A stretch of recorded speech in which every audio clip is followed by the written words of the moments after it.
যে বন্ধুরা, তো এরম হয়েছে ডিমগুলো, এটা খেতে ভালো লাগে। তো আমার এখানে আরেকটুখানি লাগবে করতে, তো এইটা দুটো ইলাচ দিয়ে দেবো, ইলাচের ফুল দিয়ে দেবো।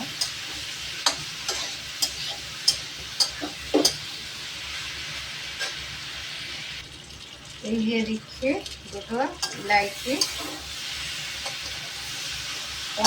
কড়াইতে রান্নার এটাই ভালো, সবসময় পানি দিতে হয় না, আর হাঁড়িতে সবসময় পানি দিতে হয়।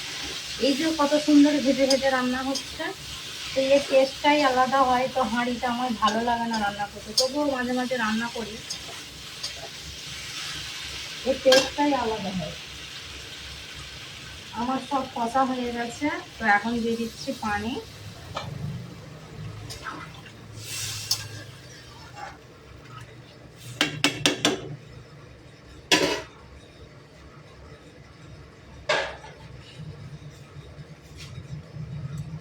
দিয়ে দেবো এখন ঢাকন,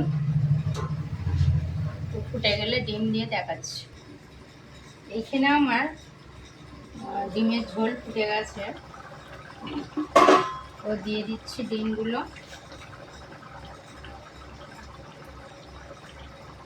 একে একে।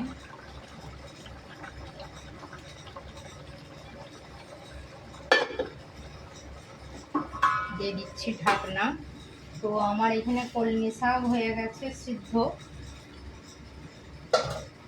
তো আমি দিয়ে দেবো তেল, এদিকটাই করে দিই, দেখাচ্ছি। দিয়ে দিচ্ছি তেল, দিচ্ছি শুকনো লঙ্কা। শুকনো লঙ্কা মানে কাঁচা লঙ্কাগুলো পেকে গেছে, ওইগুলো দিচ্ছি না ফোটে। দিয়ে দিচ্ছি রসুন, আর দিয়ে দিচ্ছি পেঁয়াজ।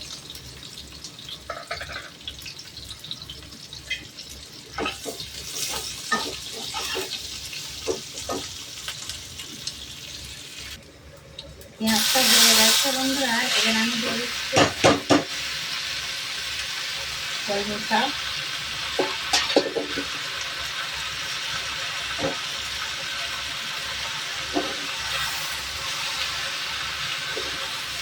একটু হালকা করে 4-5টা দানা তুলে দিয়েছি।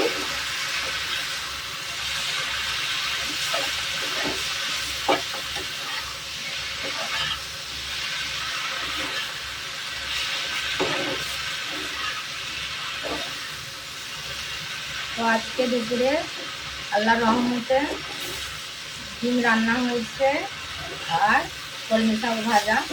তো আমরা যদি রাত্রিরে যা খাওয়াবে তাই খাবো। তো দুপুরবেলা পর্যন্ত এই কলমি শাক ভাজা আর আমার ডিম রান্না। তো আমার এইদিকে ডিম রান্না হয়ে গেছে, আর এখানে কলমি শাক ভাজা। তো কেমন হয়েছে আমার রান্না বান্না বন্ধুরা বলবেন। বাই। তবু আমি সামনে থেকে একবার দেখিয়ে দিচ্ছি, এটা আমার কলমি শাক ভাজা, আর এইদিকে আছে আমার ডিম রান্না।